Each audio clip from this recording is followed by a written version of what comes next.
Assalamu alaikum, урматтуу тез кабардын көрүүчүлөрү, кутмандуу күнүңүздөр менен. Бүгүн биз сиздерге Өзгөндүн Ана Кызыл айылындагы жан конуштан сатыла турган 8 сотук жер тилкесиндеги толук курулушу бүткөрүлө элек 2 кабаттуу үйдү тартып көрсөтмөкчүбүз. Анда назар салыңыздар, сиздерге дарегини толук түшүндүрө кетейин. Эгерде сиздер Өзгөн тараптан келген болсоңуздар, Жалал Абад тарапка бара жаткандагы чакан бир ашууну билесиздер. Ал ашууну ашып бара жатканда бул жерден Кемпир Абад дагы көрүлөт достор. Кемпир Абад суу сактагычы. Эми анын бет маңдайындагы жолдун оң тарабындагы окшош үйлөрдү бардыңыздар билсеңиздер керек. Мына ушул окшош үйлөрдүн орто ченинен, тактап айтканда ушул эки окшош ак түстөгү үйдүн жанында ушул жолдон түз кирип барсаңыздар, тетиги үй сатка коюлду достор. Анда жүрүңүздөр, жеринен маалыматтарды толук берели. Мындан дальше кетсеңиздер, Жалал Абад тарапка бет аласыздар. Келе жатасыздарбы достор? Биз дагы келип калдык. Мына ушул бурчта жайгашкан 2 кабаттуу кам кирпич менен салынган ушул үй сатка коюлду достор. Көрдүңүздөр, бул көчөнүн дареги Пратов Абыт атындагы көчө 18-чи даректе жайгашыптыр достор. Анда бул жердин үйдүн ээси менин жанымда. Сіздерге bir катар маалыматтарды биргеликте бермекчибиз. Ассаламу алейкум, кандайсыз? Амансызбы? Алейкум ассалам. Үйдү сатка коюп турсуз да?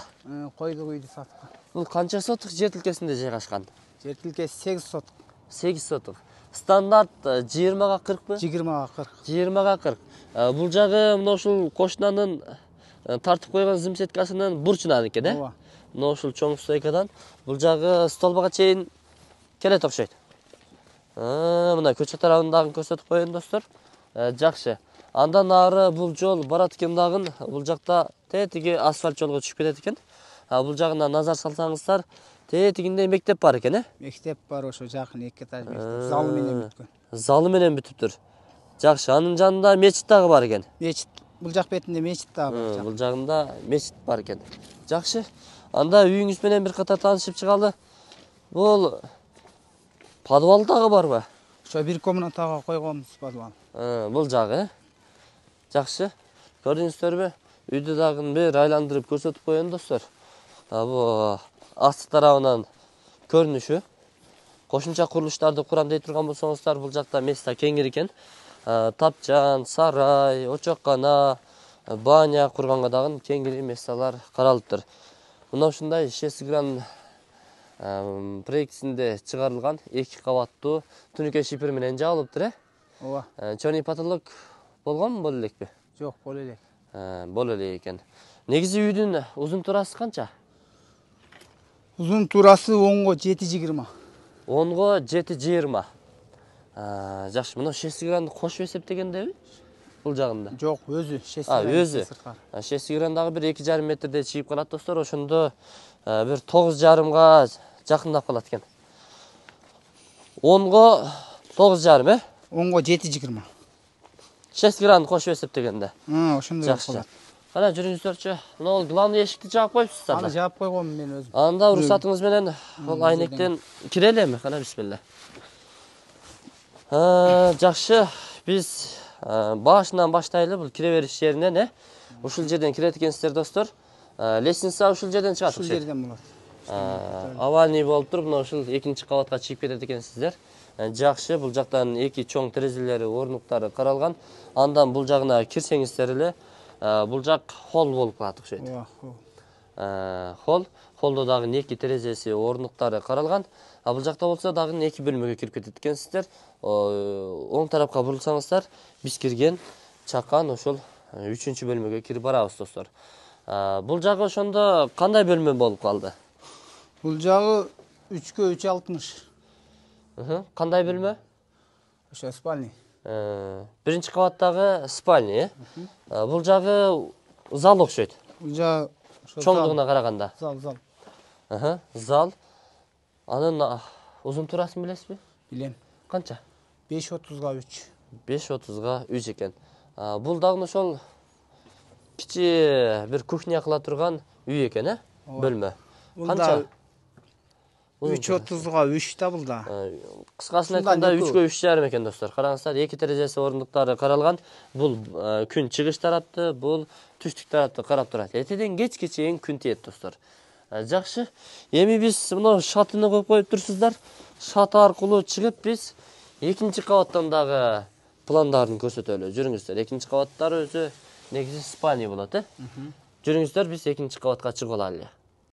Мынакей урматтуу достор, биз экинчи кабатка дагы чыгып келип калдык. Овальный лестница менен чыгып келдик деп элестете бериңиздер. Биз экинчи кабаттабыз. Мына анда маалымат берүүнү баштадык. Бул коридор экинчи кабаттагы. Андан бул тарапка бурулсаңыздар, жанагы кухнянын экинчи кабаты. Андан туштагы залдын экинчи кабаты. Мынакей залдын экинчи кабаты экен. Эми сиздерге бул тараптагы бөлмөнү көрсөтүп көрөйүн. Бул канча узун турасы? 6,5-га 3,60. 3,60га 6,5. Бул демек чоң бир бөлмө болуп калат экен да, Чоң зал да ошол. Же 2ге бөлүп койсо дагы болобу? 2ге бөлсө да болот. Асты 2ге бөлүнгөн, бирок үстүнө өзүңүздөр билесиздер, таптиңиздерге жараша, планыңыздарга жараша кыла бересиздер. Негизи ошондо жалпысынан 3-7 бөлмөдөн турат экен, 7 бөлмө бу. 7 бөлмө. Мына ушундай урматтуу достор, кам кирпичтен салыныптыр, сесме поястары коюлган. Мына өзүңүздөр көрүп турасыздар, тумбалар дагы коюлган, черный потолок боло элек. Бирок такталары жарым-жартылай ташталыптыр. Черный потологу канча? Бул жактагы бөлмөлөр болуптур го. Бул жактагы бөлмөлөр Үстү Улай ташталыптыр. Улай басылган полный. бул жактагы ташталыптыр. Черный потолок болуптур достор. Болгону мына ушул кире бериш жериндеги бул жагдагы болуптур.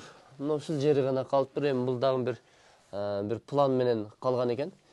Ошончосун көрбөй ушул жерини көрүп алып эле айта берипмин достор. Кечиресиздер, черный потолок болуптур. Мына сесме поястары зыңкыйып турат. Баасын канча деп атасыздар?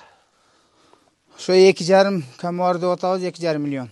2,5 миллион кеми бар. Кеми бар. Алмашуу жолдору же бөлүп төлөө мөөнөттөрү барбы?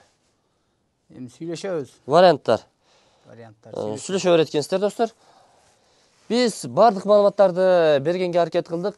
Бул жерде мечит, мектеп, бала бакчалардын маселесин айтып өтөлү. Мектеп менен зал, мечит бар экен. Бала бакча, ФАП, мына ушундай объектилер буюрса жакынкы жылдар аралыгында курулуп бүткөрүлөт экен, Планда бар бирок.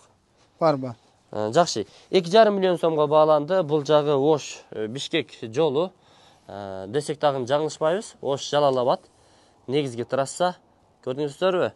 Машинелер учкан бойдон өтүп бара жатат. Андан нары жүрсөңүздөр, Кемпирабад суу сактагычы көрүнөт достор. Биз анда бул чыгарылышты жыйынтыктадык. Сиздерге насип кылсын, агарыңыздар, көгөрүңүздөр ушул үйлөрдөн өнүп өсүңүздөр достор.